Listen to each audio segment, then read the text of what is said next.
The laughter was the first thing I heard when I walked in. Bright, polished, full of the kind of easy confidence you can only buy with money. Dana stood near the head of the long oak table, her champagne glass raised, the Napa sunset spilling gold across the vineyard's terrace. "And of course, I'm the breadwinner," she said with a grin, pausing for the ripple of laughter. "Mark's busy crafting furniture in his shed." Her voice carried just enough faux affection to make the sting sharp. The crowd laughed louder. Even Ivy, perched 2 seats away in her chic blazer and scrolling her phone, glanced up, smirked, and let out a dry little chuckle. 50 years old today, and my wife just turned me into the punchline. I kept my face neutral, eyes moving over the crowd instead of her. These people weren't my friends. They were hers. Partners from the firm, clients, a sprinkling of socialites who came with the vineyard membership. They didn't see me, not really. Just the man in the background of Dana's carefully curated world. "Dad, it's just a joke," Ivy said without looking at me, her attention already sliding back to whatever lit up her screen. Her tone was casual, but the dismissiveness landed like a slap. I took a slow sip of my wine. I knew what none of them did, that the membership they were all enjoying tonight was paid for out of an account Dana never touched.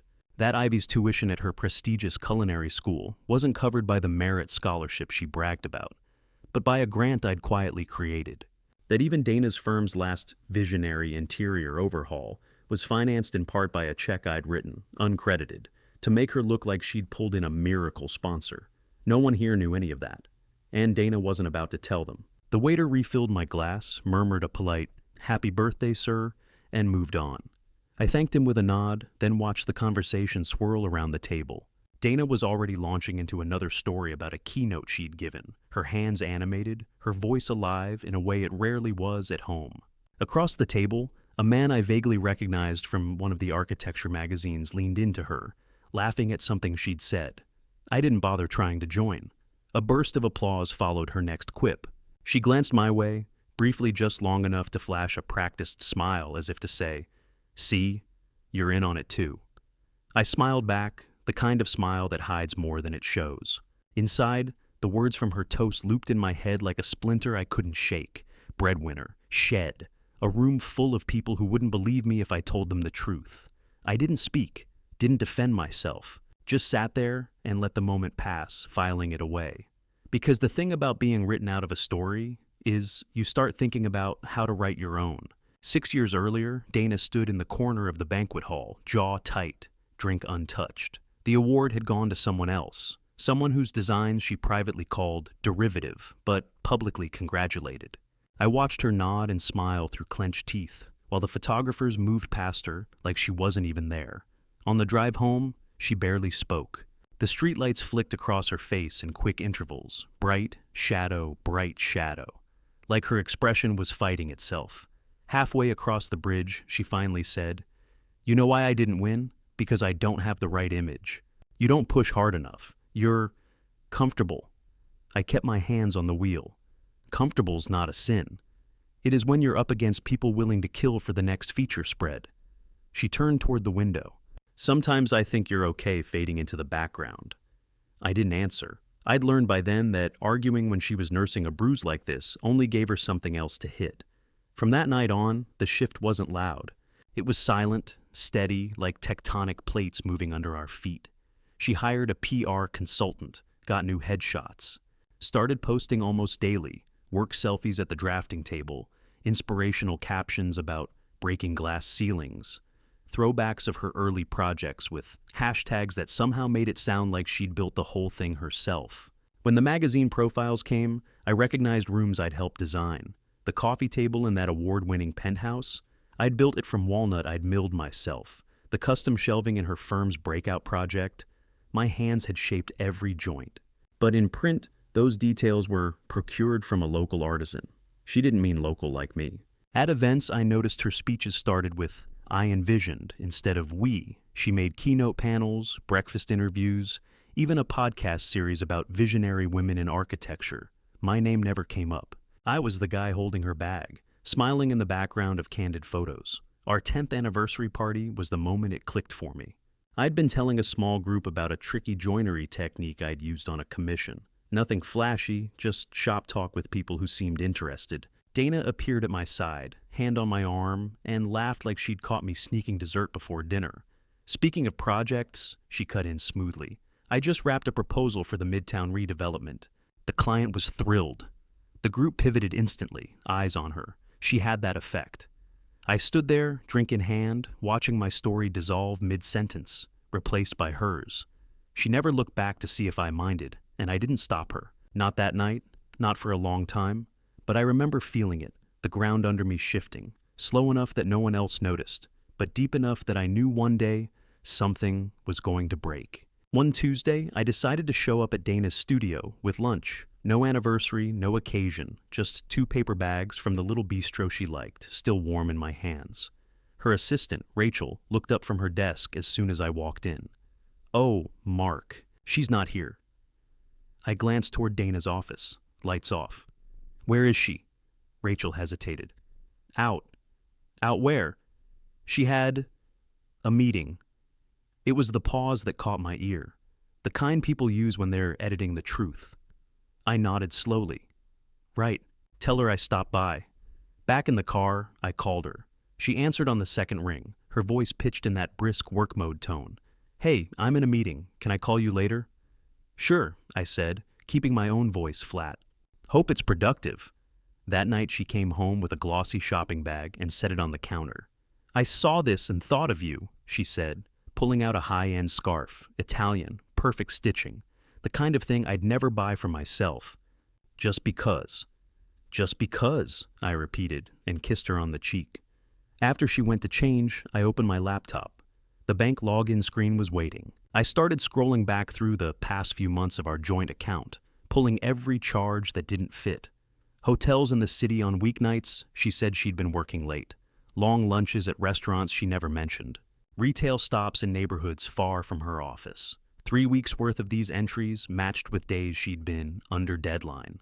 I let it sit for a couple days before I asked Rachel outright. Caught her in the hallway when she came back from coffee. You've been with Dana a while, right? She nodded cautiously. So you'd know her schedule.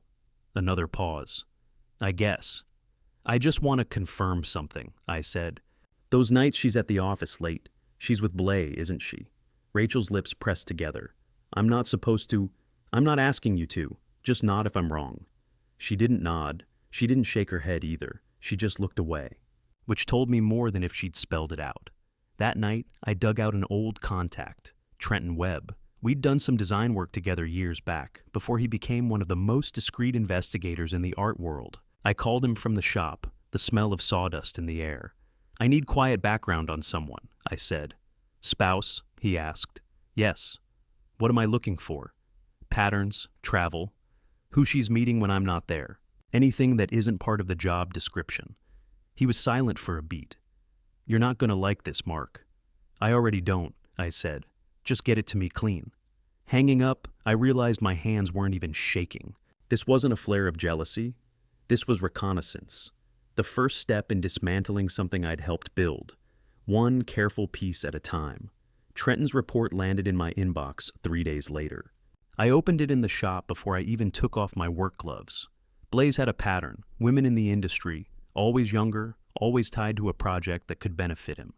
3 had left the firm in the last 5 years. 2 had signed NDAs after amicable separations. 1 had posted cryptic messages online about power plays before disappearing from social media entirely. The last page hit harder than the rest. Dana's partnership deal. I'd always thought it was her portfolio and persistence that sealed it. Trenton traced it back to a capital injection during the firm's expansion, an anonymous donation that matched to the dollar a wire transfer I'd made from my family foundation. I set the report down and just stared at it. She hadn't just omitted me from the story. She'd built her standing on my money and let the world think she'd done it alone. That weekend, Ivy came home for a quick visit. She wandered into the shop while I was planing a slab of oak, arms crossed, smirk already in place. Mom says you're still doing your artisan projects, she said, drawing out the word like it was something small. Guess it's nice to have a hobby when you never made it big. I set down the plane and looked at her. Is that what you think? She shrugged. I'm just saying, some people go for the real thing. Not everyone's cut out for it. I didn't bite. Just wiped the wood dust from my hands. How's school? Busy. I've got that scholarship, remember? They're really pushing us. I nodded, saying nothing. She didn't know that scholarship was a grant I'd written and funded, tucked neatly under the name of my foundation. I'd never told her. Dana hadn't either. After she left, I pulled the grant file from my cabinet. Every payment, every clause, the anonymity clause at the top. I'd thought it was a gift, freedom from obligation. Now, it was just another way I'd erased myself without realizing it. The next time I saw Dana, she was getting ready for a dinner meeting. "You're quiet," she said, slipping on her coat. "Just thinking," I replied. "About what?" "How easy it is to rewrite history when the only witness stays silent." She gave me a puzzled smile, then grabbed her bag. "Don't get philosophical on me." "I'll be late." The door shut behind her. I sat at the kitchen table, Trenton's report on one side, Ivy's scholarship file on the other, and realized I was holding proof that my life, my work, and my money had been absorbed into their narrative so completely that removing me would shake the whole thing apart. And for the first time, I wasn't afraid of what that might look like. The next week, Dana slid an embossed envelope across the counter while she packed her work bag. "Gala next Friday," she said. "Black tie. Everyone will be there." I glanced at it but didn't touch it. "Can't. I've got something else." She stopped mid-movement. "Something else? Since when do you have a something else?" "Since now," I said. Her eyes narrowed like she was trying to place a foreign object in a familiar room. "What's more important than supporting your wife?" I just smiled. "You'll manage?" Instead of tuck shopping, I booked a flight to Milan for the International Design Symposium. I'd been a quiet sponsor for years, my name buried in the special thanks section. This time, I went in person. Spent 3 days talking shop with people who actually knew my work, who didn't need me to stand next to someone else to matter. When I came home, I didn't go to the loft. I went downtown to a small workspace I'd leased, under a new LLC. Over the next week, I moved everything. Contracts, banking binders, old partnership agreements, from our shared file cabinets into locked drawers there. Ivy called. The first morning her card got declined. "Dad, something's wrong with my account. Can you fix it?" "It's not broken," I said. "What's that supposed to mean?" "It means you'll need to cover your own extras from now on." "Extras? You mean food?" "I mean extras." And I hung up before she could spin it into a scene. 2 days later, Dana cornered me in the kitchen. "Ivy says you're cutting her off. What's going on?" "What's going on is I'm done being signed up for things without anyone asking me." "That's ridiculous. We've always—" "Exactly," I said. "You never asked me before committing me." Her jaw tightened. "You're acting paranoid." I walked past her. "I'm acting deliberate." That afternoon, I met with my attorney, a man who'd been managing my business filings for over 20 years. I told him to start restructuring, clean separations between my accounts and Dana's firm, pulling my family foundation out of anything connected to her name. Ivy's trust, frozen until she turned 25. The side investments I'd made in the firm's suppliers dissolved one by one. It wasn't dramatic. No shouting, no grand declarations. Just signatures, notarizations, and a paper trail that began severing the quiet ties they'd built their worlds on. By the time I walked out of his office into the late afternoon light, I felt lighter. Not because I'd taken anything from them yet, but because, for the first time in years, everything I was doing was mine. The museum was dressed to impress, white marble floors, glass walls glowing against the winter night. A string quartet tucked into a corner like background decoration. Dana was everywhere at once, shaking hands, posing for photos, steering donors toward the massive scale model of the new waterfront project. I stayed near the bar, nursing a bourbon and keeping out of her orbit.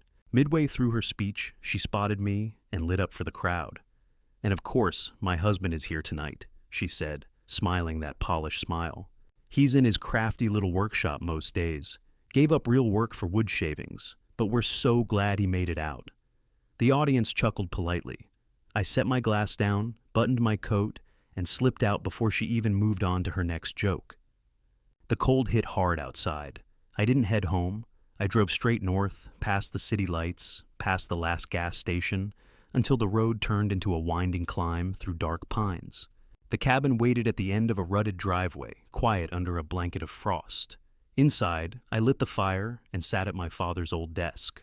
pulled out the file I'd been building for months: property deeds, financial statements, transfer forms. One signature at a time, I moved the deed for the lake house into my name. The place Dana called her creative sanctuary would no longer be a shared asset.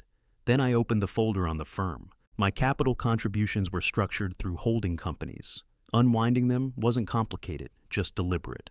I scheduled the withdrawals to hit in sequence, clean exits, each one triggering a funding hole they couldn't fill overnight.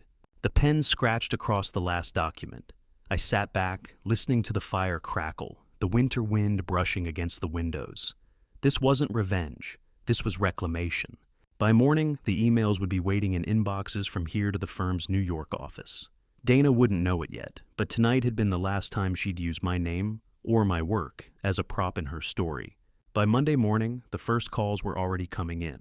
The firm's CFO left a message seeking clarification about my withdrawal notices. Clarification was simple. My 22% stake was gone, and with it, the funding that had been quietly propping up two of their showcase projects. I didn't return the call. Instead, I arranged a meeting with Laurent, Blaze's father, and the firm's co-founder. We met in a private room at a hotel downtown. He walked in smiling, hand extended, but his face shifted when he saw the folder I slid across the table. "What's this?" he asked. "Documentation," I said. "Your son's extracurricular activities, the NDAS, the interns, my wife's involvement." He opened it, and his jaw tightened as he flipped through Trenton's neatly tabbed report. I had no idea. "You do now," I said. "And you'll also see that Dana's partnership was pushed through with anonymous funds, mine. Without that, she never would have had the seat she's using to shield him." Laurent exhaled slowly. "This is going to be difficult." "That's your problem," I said. "I'm done funding it." By the end of the week, Blaze had resigned, and Dana was placed on temporary leave pending review. The official memo used the word pause, as if her suspension were a creative choice.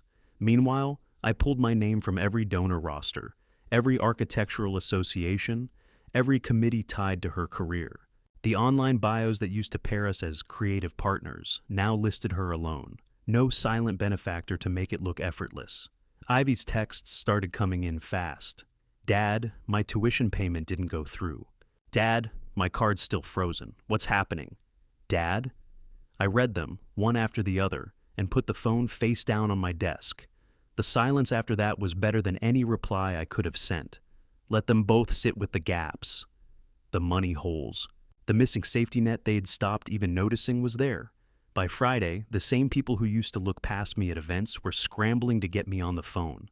They didn't know it yet, but I'd already decided. The calls would go unanswered. The dismantling had started, and there was no part of me interested in slowing it down. Dana showed up at the cabin 2 days after Blaze's resignation made the trade papers. Her hair was unwashed, coat buttoned wrong, eyes darting like she was looking for a soft place to land.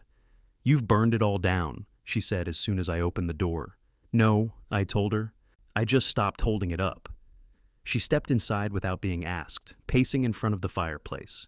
"Do you have any idea what you've done to me? To us?" "Us?" I almost laughed. "You spent years making sure there was no us in the story." Her voice cracked, but the edge was still there. "I worked for everything I have." "You worked, yes, but you worked on scaffolding I built. Every contract, every project you bragged about had my money holding it steady, and you let people think it was all you." She stopped pacing.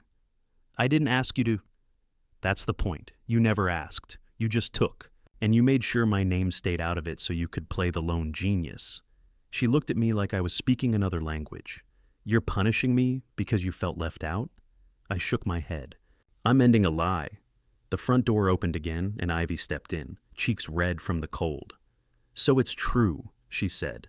"You froze my accounts, you're not paying my tuition. What the hell, Dad?" "Sit down." "I don't want to sit." "Sit," I repeated, and she did, arms folded tight. "You think I'm cruel?" I said. "But the truth is, your life, your school, your apartment, that scholarship you brag about, it was all paid for by me, quietly, on purpose. So, you could believe you'd earned it." Her mouth opened, then closed. "That's not—" "It is. Your mother didn't tell you because the myth worked better for both of you. I stayed quiet because I thought it would make you independent. Instead, you learned to treat me like a footnote. Ivy's face crumpled. I didn't know. Number? You didn't care to know. She looked at the floor. Dana stood stiff, jaw set, eyes wet but not breaking. I leaned back in my chair.